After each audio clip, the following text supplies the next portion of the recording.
Assalamualaikum warahmatullahi wabarakatuh. Jumpa lagi dengan Mutarlati Wisdom, channel yang smart dan wise.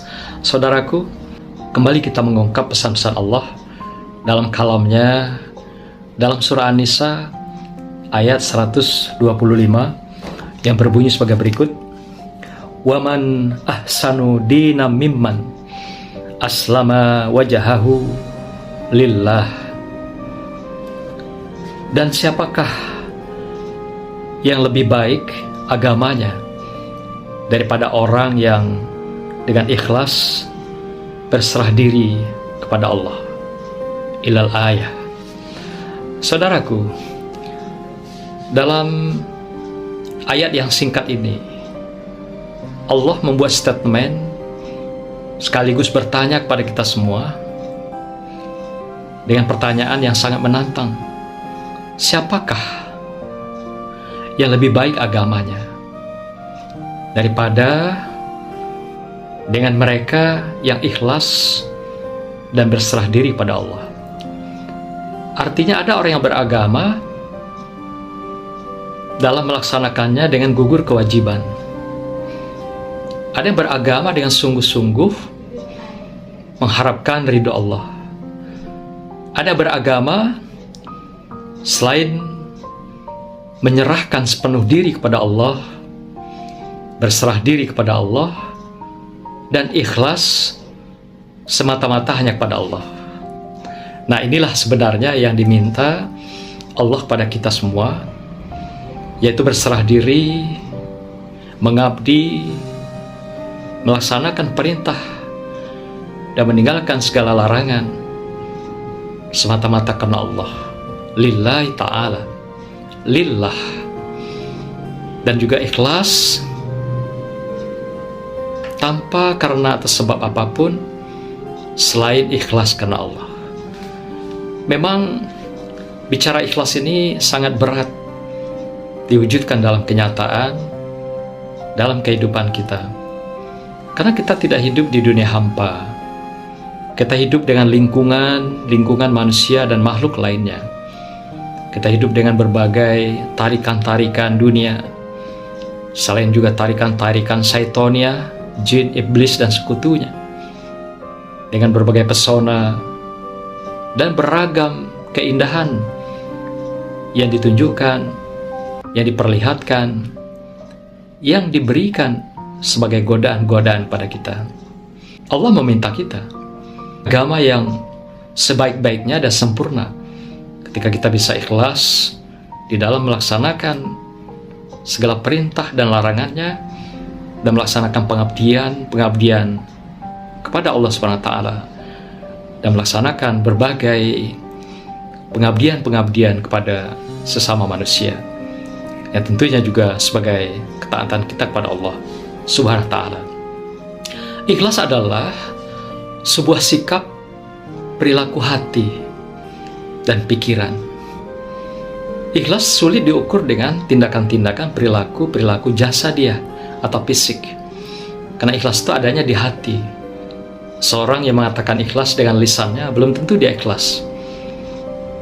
Seorang yang menyatakan ikhlas dengan fisik dan jasadnya belum tentu dia ikhlas. Memang ikhlas itu adanya, adalah ukurannya itu memang Allah yang punya standar, kriteria, atau indikator-indikatornya. Kita paling hanya bisa melaksanakan, paling bisa mengungkapkan, paling bisa mewujudkan di dalam kehidupan kita. Tapi yang sesungguhnya keikhlasan itu ada di hati. Keikhlasan itu ada pada perasaan. Keikhlasan itu juga ada pada emosi kita yang dikelola oleh pikiran kita semuanya. Untuk itu, saudaraku sekalian, dalam hidup ini kita belajar jadi orang-orang yang ikhlas agar kita bisa beragama secara sempurna, beragama dengan baik, beragama sebagaimana diharapkan Allah Subhanahu wa ta'ala dengan keikhlasan itu. Keikhlasan yang bisa kita lakukan dengan pola-pola sederhana adalah bagaimana setiap tindakan, perilaku yang kita lakukan itu, kita mencoba segera melepaskan dia dari hati kita, dari pikiran kita. Satu lembar perbuatan, amal ibadah kita lakukan, segera kita hilangkan dari emosi, pikiran dan hati kita, perasaan kita. Kita masuk segera ke lembaran kedua, sehingga lembar pertama segera terlewati dengan baik. Begitu juga ketika lembar kedua sudah kita lakukan, kita berupaya segera menghilangkan dari hati dan pikiran kita. Kita masuk lagi dengan lembaran ketiga. Begitulah pengabdian, amaliyah yang kita lakukan. Satu demi satu kita tinggalkan, kita lewati, kita masuk lembar atau juga bilangan-bilangan amaliyah yang kedua, ketiga, keempat, dan seterusnya. Sehingga dengan demikian, secara perlahan kita bisa segera melupakan amal-amal, perbuatan yang sudah kita lakukan sebagai sebuah kesalehan dan kebaikan itu, dan kita selalu segera mengisi dengan suatu amal-amalan yang baru. Sehingga selalu terjadi sebuah dinamika. Dinamika inilah yang membuat kita melupakan amal-amal kebaikan yang telah kita lakukan sebelumnya. Segera kita lupakan, sehingga dia tidak selalu membekas dan menjadi sebuah image dalam pikiran kita, sehingga image itu terbayang-bayang, terbawa. Nah, itu yang kadang-kadang kita tidak bisa melupakan dan tidak bisa mengikhlaskan kebaikan-kebaikan apa yang sudah kita lakukan terhadap sesama. Hidup ini memang dinamis. Maka itu dinamika yang kita lakukan itu juga adalah bagian daripada kita melupakan apa yang sudah kita lakukan. Segeralah lupakan segala apa yang menjadi kebaikan kita terhadap orang lain. Segeralah lupakan ibadah-ibadah kesolehan yang sudah kita ukir, kita lakukan terhadap sesama manusia, juga terhadap Allah SWT. Lupakan segera amal jariah kita yang sudah kita ulurkan, kita bagikan, dan kita bantu atau kita sedekahkan pada orang lain. Dengan cara demikianlah kita segera melupakan amal-amal jariah kita, sedekah kita, pengabdian kita, dan ibadah-ibadah kita pada Allah SWT.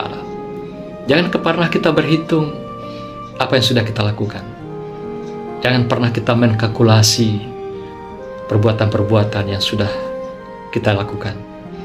Jangan pernah kita menakar berapa besar apa yang sudah kita keluarkan, apa kita sudah unjukkan kepada sesama.